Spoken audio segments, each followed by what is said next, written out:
Welcome to the Del Walmsley Radio Show. Listen and grow as Del questions the status quo, encourages you to think differently, and empowers you to make a better life. Get ready as Del challenges core beliefs, seeks the truth, and reveals the roadmap to the lifestyle you really want. And now your host, multi-millionaire, national award-winning investor, CEO and founder of Lifestyles Unlimited, Del Walmsley. Welcome to the Del Walmsley Radio Show, where the hype ends and the help begins. I'm your host, Del Walmsley, and as always, we're working on your financial freedom. My friends, today I have sort of a convoluted approach to this show today, and that is I've got things stuck in a couple different sides of my head, and I'm trying to reconcile them. And this is interesting because I think that's what people have to do in life, is you got all this different stuff jumbling around inside of your head about what's important in life, and you have to try to reconcile it. Later in the show, I'm going to start a discussion with you that I was having with my daughter about her life and, you know, being 34 years old, 35 years old, whatever. She was born in 90, so she's 33, I guess, going to be 34.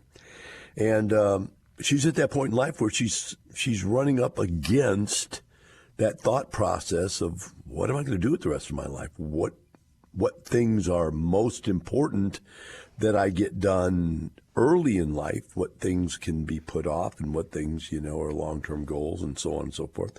We're going to discuss all that later on. First of all, though, I want to pull this way back down to right now in the moment and talk about the fact that yesterday my vehicle, the brakes went out.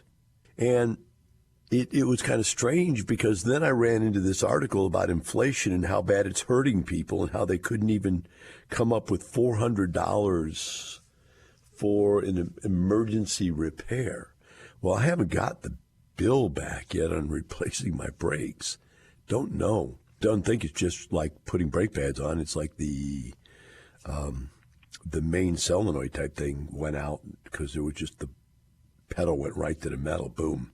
And it was after I had hit it hard for hard braking, so something popped and all the juice went out or something. I don't know. But the bottom line is that I went through that yesterday. But as I went through that problem yesterday, I have to say that it was semi-benign. It's not that it didn't, it didn't upset me. I'm trying to think about this, how I felt about it. It didn't really upset me. It didn't really create a sense of urgency, even. I have other vehicles in case I had to use some other vehicle, but it is my favorite vehicle. It's the one I'd use for all of my hobbies and running around doing things. It's my Raptor. And, you know, my Raptor's my fun vehicle. My Raptor's the thing that can pick up all the stuff for my landscaping. The Raptor's the vehicle I can carry heavy tools and things in. So it's really my fun. It's my fun vehicle. It's the one I use the most. But it's a situation where it didn't really hurt me. So I'm thinking about this here. I'm trying to share my gut feelings with you about this. And it's, you know, it came down to, okay, scared the heck out of me. I'm driving, the brakes go out. I have to find a way to get home. And, pump the brakes, go slow, so that pumping the brakes is enough to stop me and get me home. Then I have to be able to drive out and get it to a repair shop. And I get to a repair shop and, drop it off and I have to get somebody to pick me up. And, so there was a lot of inconvenience to it that you would have. But I didn't have a job inconvenience to have to worry about. I mean, I thought about that, It happened to me at like 10 o'clock in the morning, and I didn't get it resolved until 4 or 5 o'clock in the afternoon. By the time I finally found a place, got it over to the place right before the place closes, of course, at 5 o'clock. So I got it in there in time so that they could, by the next morning, get it into the shop and find out what's wrong with it. Hopefully today we'll find out. But it jacked with a whole day, it did. And if I would have had a job, it would have jacked with my job. Probably in most cases you'd be okay, but in some cases your boss would just give you the living bejeebers, and some cases you might even have a problem getting fired. This is this is the challenges that life throws out now and again. Let's not even mention brake job could cost $1,000, might cost $2,000. I don't even know what a brake job costs, especially on a truck that has a giant set of brakes like a Sport Raptor. I don't know what it's going to cost to fix that. No idea. So here we are, and you're in day-to-day life. You've messed up your job. You've messed up picking up your kids from school. You had this big expenditure that wasn't expected. And it's just throwing all kinds of stress into your life. Whatever that stress may be is amplified, right? So that's what started me thinking about all this. And I happened to see this Wall Street Journal. It says, economy, U.S. economy. I think it's a Wall Street Journal deal. It may not be. I'm trying to look for it here. It says, no, I can't see who it's written by, but I thought it was out of the Wall Street Journal. I linked from the Wall Street Journal to this, put it that way. And this article says, inflation hits Americans' finances. Fed finds. The Fed finds out this inflation is hitting Americans. And it starts out by saying, first sentence, Americans reported a sharp decline in their financial well-being last fall as high inflation eroded earnings and savings, according to the Federal Reserve's survey released Monday. So here we have it. Americans believe that their financial well-being went down quite a bit. Why do I bring this point up? Because I'm trying to point out to you how fragile your financial situation can be and how the Federal Reserve fighting inflation. So inflation's messing with you is what this article is mostly about. And then comes to the end of the article and talks about how the interest rates increase that was used by the Fed to try to fight inflation, what that does to you. And all these things are messing with your life, right? The reality is that for most people, you've got one way of making money, and that's it, the job, right? So here you are, you're finding that this inflation is actually a burden for you, right? That it becomes a personal burden.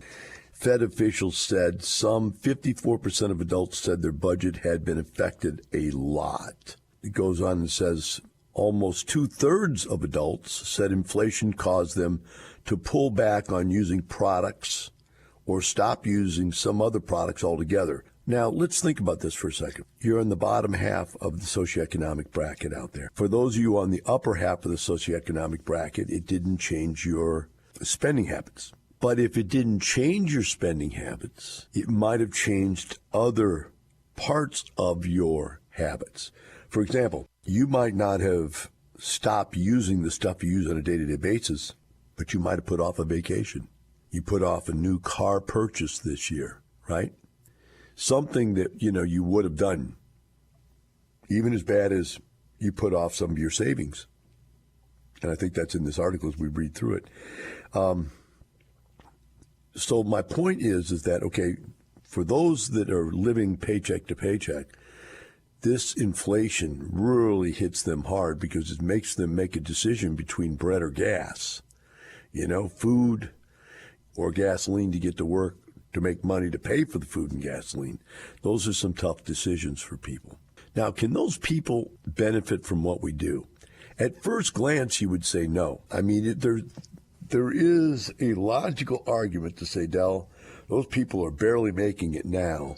How can they save any money? Well, I've got an argument for that I've had forever. That if tomorrow the feds increased our taxes by 10%, we'd pay it. We'd survive somehow, some way. Would it be tougher? Probably. Would we have less things that we want to spend our money on that are useless, like cigarettes, alcohol? I know when I drank, it was a ton of money, and you add that up, it's really a lot. So those things, maybe you have to cut back on drinking, which is good for you, cut back on smoking. But I don't think they do. I think you cut back on the good things. Instead of having the expensive cut of meat, you have the cheaper cut of meat. Instead of cutting back on drinking, you go to a cheaper restaurant maybe. I don't know. But the bottom line is that it affects people even in the upper socioeconomic brackets, decisions are changed. And the point I'm making is that when you're in a position where you've replaced your income with passive income and you have multiple streams of passive income and every year you're saving, you're in that habit of making and living on 90% of what you earn or 80% of what you earn, or for like me, less than 50% of what I earn. That money goes back into other investments. It just happens. It's just natural. So like for my position right now, I actually am closing on a commercial deal next week. And I've got 2 apartment complexes that I'm trying to get into contract on right now. So it's all going on. It just keeps going on. The environment, the business environment around me, the economic environment around me probably had some effect or has some effect to some degree, but not on the way I feel. And I'm not trying to rub that in anybody's face. I'm just trying to point out to you that even at the bottom of the socioeconomic bracket, if you had an extra $1,000 a month, let's say 2 rent houses, that extra $1,000 a month would go a long way, a real long way, towards easing some of this burden from inflation, right? Especially since as inflation goes up, rents go up, that's inflation. When costs of things go up, everything goes up, right? Now let's look down the other side here. It says the Fed has aggressively raised interest rates for more than a year to try to tame inflation. So sometimes the medicine is worse than the sickness, right? In this case, the medicine means that, hey, you can't afford to buy a new home right now. This year, that's out. These interest rates are too high. You can't qualify, right? You want a new car. You can't. The interest rate's too high. A couple of years ago, when interest rates were next to nothing, they would give you a 6-year loan with no interest because it was cheaper for the auto dealer to buy down the interest and more effective to make it be a no-interest loan than it was to give you $2,000 off of the car. So in both cases, everybody came out better. The payments were massively low. The guy could get you to afford a car you really wanted but couldn't afford otherwise. And now all that's gone because the interest rates are so high. You can't afford that car anymore. So there are a lot of changes that go on because first the inflation was hitting you, and now the medicine, which is the interest rates, are hitting you. And all this is in your face, and you're faced with putting up, right? The last thing it says before we go to break is inflation made it harder for people to save. The survey found some 51% cut their savings because of price increases. 51% of the people stopped saving completely. Why? They couldn't make ends meet. We'll take a short break. Be right back with the Del Walmsley Radio Show.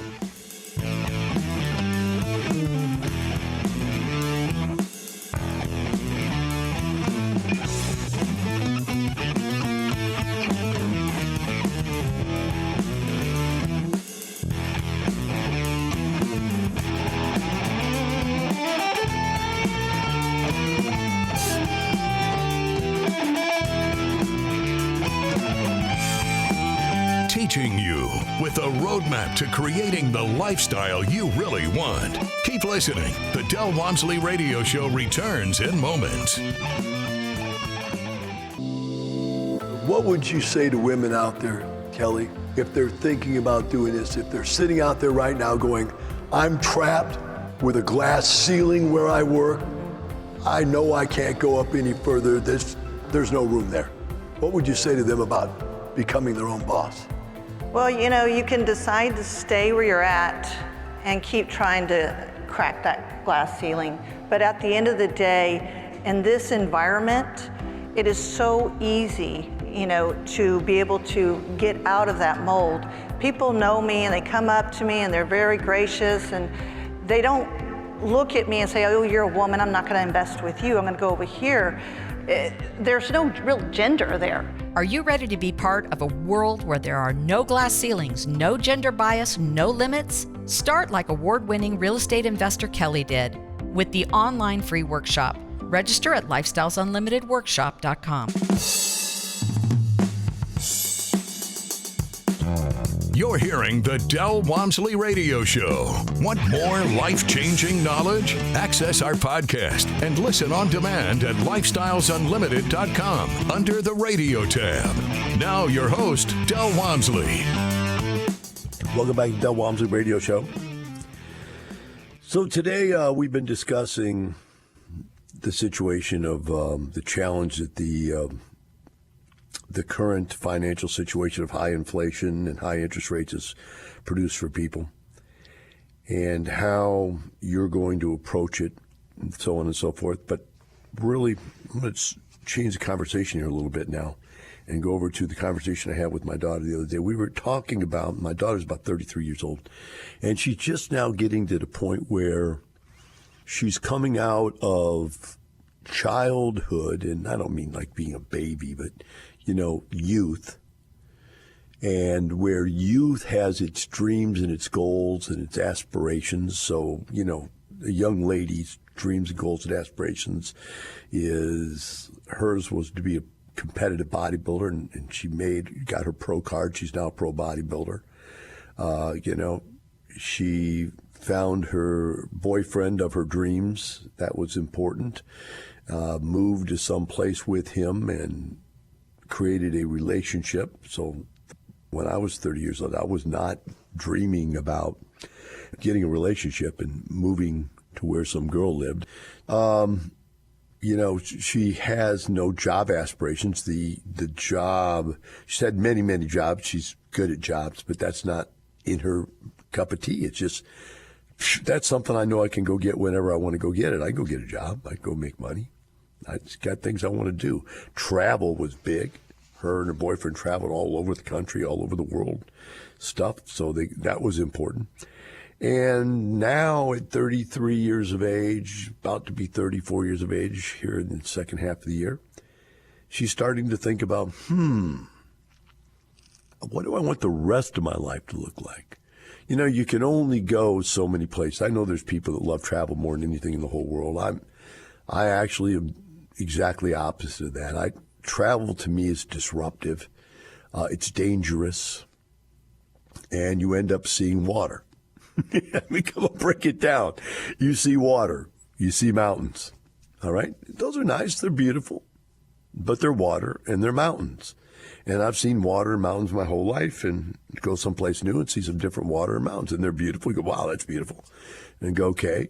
Should we get drunk here? Okay, we got a new place to get drunk? No, so I don't drink anymore, so there's not a new place, new exciting place to go party.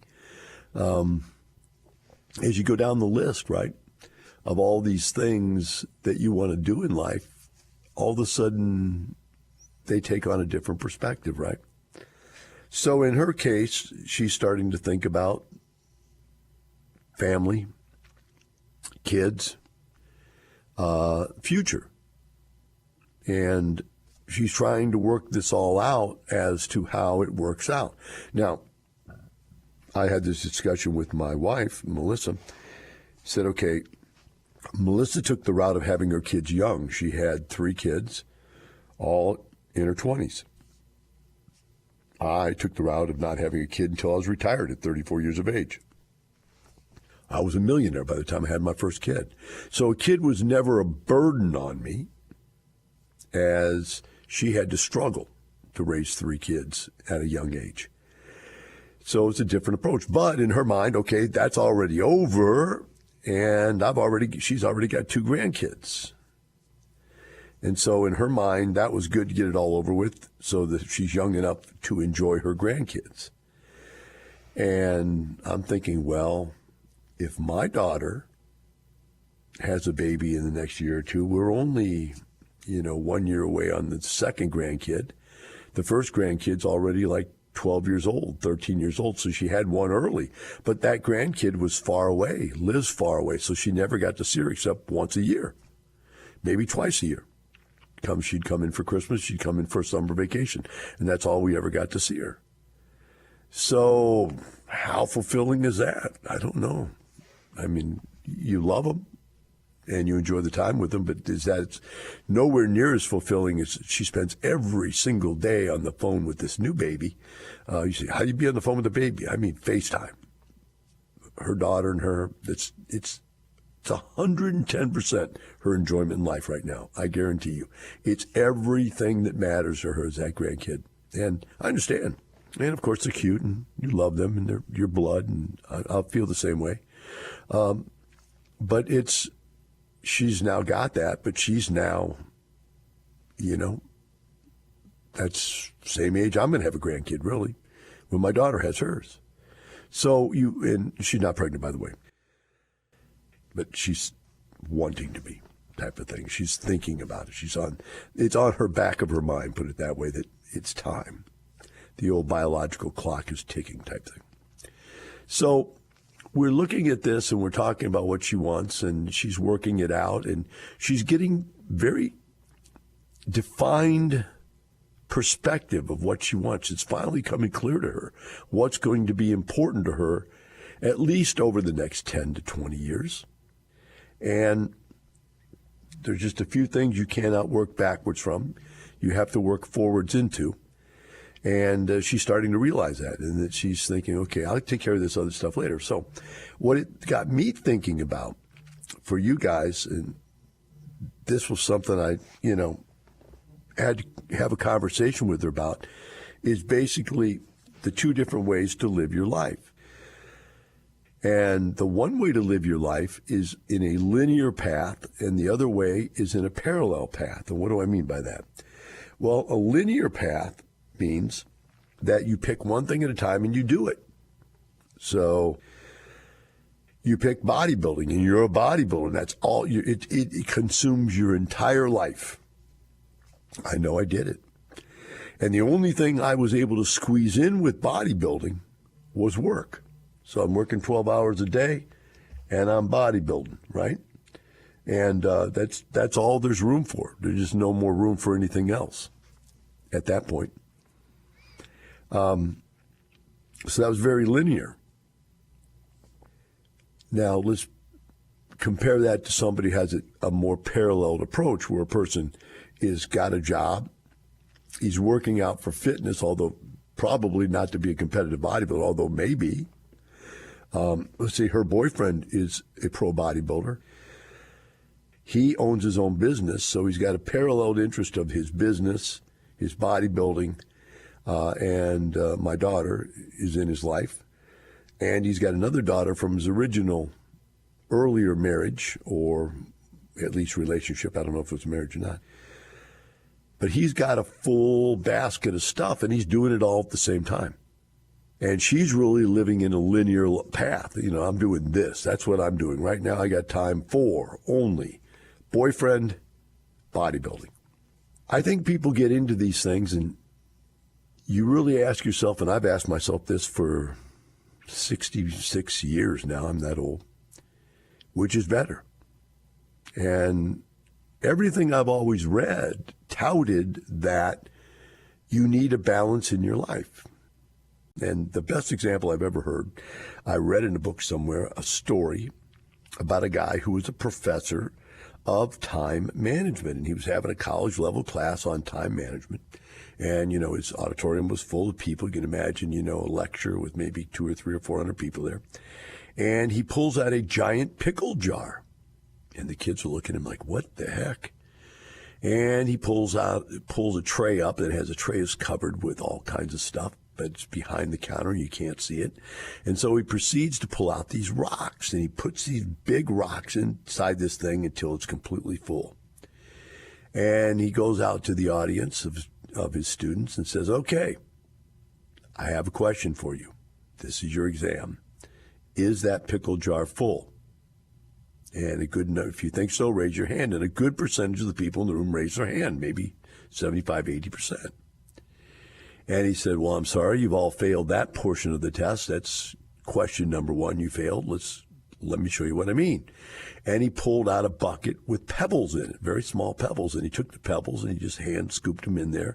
And they kind of fell around the big rocks, and he shook it a little bit and got more pebbles in there until he got it completely filled up around the big rocks with pebbles. He goes, see, I told you there was more room in that pickle jar.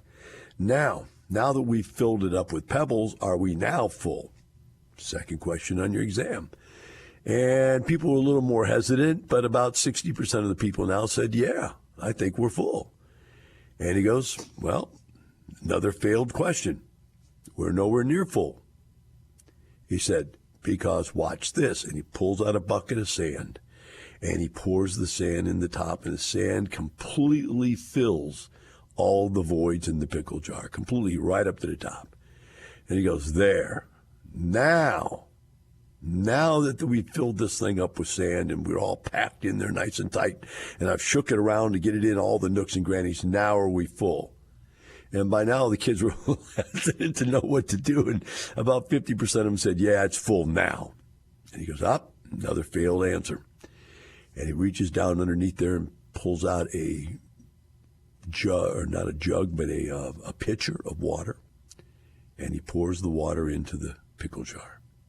And sure enough, water was able to fit itself in that pickle jar and around that pebbles and around that sand, and he emptied the water into the pickle jar. He said, are we full now? Everybody goes, I don't know. They were afraid to raise their hand, right? He said, so what is the moral of this whole story? Can anybody tell me what we just learned? And some kid raised his hand. He said, well, the moral is there's always more room. Meaning what? There's always more room in my life to put more stuff in it if I have the correct time management. I said, nope. Last failed question. The moral to this story is you better put the big rocks in first. Because life is full of things that are needed to be done, which are the pebbles, the minutia. Got to go to work, got to take care of the kids, got to get them to the doctors, got to get them to their sporting event. Those are all pebbles. They got to be done. They just fill up your life. Then there's the sand. Oh, my gosh. The sand is all the stuff that doesn't really need to be done, but you do it anyway. You're eating here, you're going out. Well, I guess no, eating and sleeping's got to be pebbles. It's got to be around the big rocks. You got to eat and sleep and whatever, right? But then you've got, the sand, and the sand is all those things you want to do, right? And then there's the water, all those things you absolutely want to do but don't need to do. So the sand is the stuff you want to do that needs to be done effectively. In other words, I'd like to go work out. Do you have to? No, but your life gets filled up with that because you want to.